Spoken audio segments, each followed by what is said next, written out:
Khan here for Seconds Out with Kronk, Patriarch, Sugar Hill, Steward. Sugar, we've just witnessed Lawrence Okolie go the distance against David Light in his mandatory title defense. How do you feel that performance was in the ring? I thought Lawrence had a good performance. He showed some things that he's learned, and I'm very happy with it. I mean, things don't always go my way. I want the knockout, so obviously that's obvious for everybody. But overall, being fair, I thought he did good. He did things we worked on, and he knows it. And I believe it's clear to see. You wanted something sensational. When I spoke to Lawrence, he said, I want something systematic. How long do you think it will take for Lawrence to transition to that sensational, the Kronk, Sugar Hill style, and really kind of take that on board? You know what? I can't really say because everybody comprehends and learns at a different rate. So, I mean, the time we had together from January to now, it should be some kind of a gauge on maybe we don't have to go back doing that again. We can start to move on and be stronger in what we did.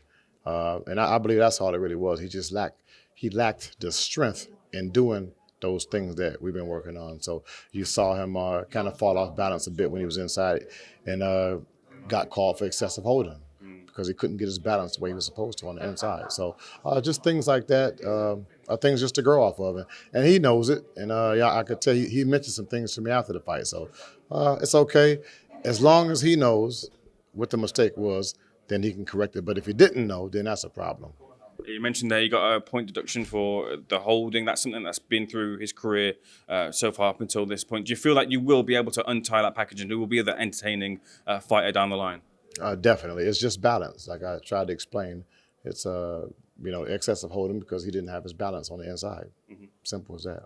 What were you telling him in between rounds? Were you kind of pushing him for him to get that knockout? It seemed at some points as well maybe he was rushing a little bit to try and get that knockout.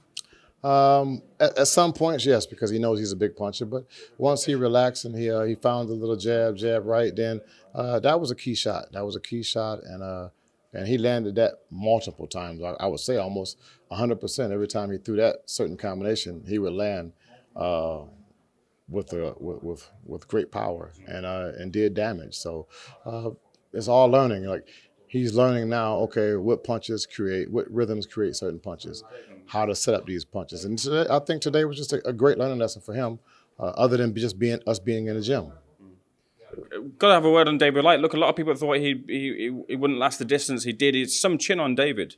Yes, definitely. David Light he has a great chin, and even when he got hurt, never mind his chin, he had great recovery because he was definitely hurt, and he was able to fight off the storm and to come back and to fire back at Lawrence and still stay in the fight. He didn't just fold up. So it's not really. I mean, it is his chin to take the punch, but you got to look at his recovery time, how quickly he recovered.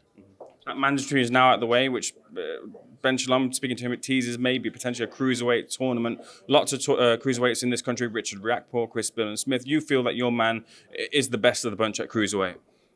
Yes, I do, and I just believe the more time we spend together, the better he'll be.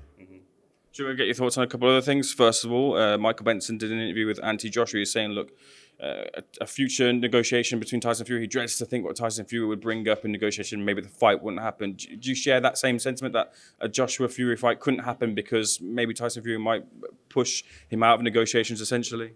I don't know. I think Anthony Joshua's worried about his fight April the 1st with Jermaine Franklin. Speaking of Jermaine Franklin, you mentioned that you feel that Jermaine Franklin might have the edge there. You feel that Ante Joshua, like Lawrence Okolie, must have to be sensational April 1st. I think Jermaine Franklin had a great outing with Dillian White his last fight, and I think he's going to continue to grow off of that performance. He can't do anything but grow. He's always been a top amateur and somebody that everybody's been talking about for years. And it just took a certain something for him to click into gear as it did for the Dillian White fight. So I believe that fight here, it just puts him in a different mind state. And I think you're going to see a great fight April the 1st. The other thing AJ mentioned was that he's a people's champion. Tyson Fury is a people's champion. The only competition we need to see is them in the ring. Are you, Sugar, confident? Why are we talking about AJ and he's got to fight April the 1st? I don't know. Are these statements he just made? Yeah, the recent just made. He should be talking about his fight coming up and not Tyson Fury. The final question I want to ask you on it is, are you confident that we do see the fight, though? That's what everyone wants to see, Sugar. For me, I want to see Tyson with everybody, whoever the best is. So whether it's Anthony Joshua, whether it's Usyk, whether it's whoever the top guys are, I just wish the fights would get made for Tyson Fury.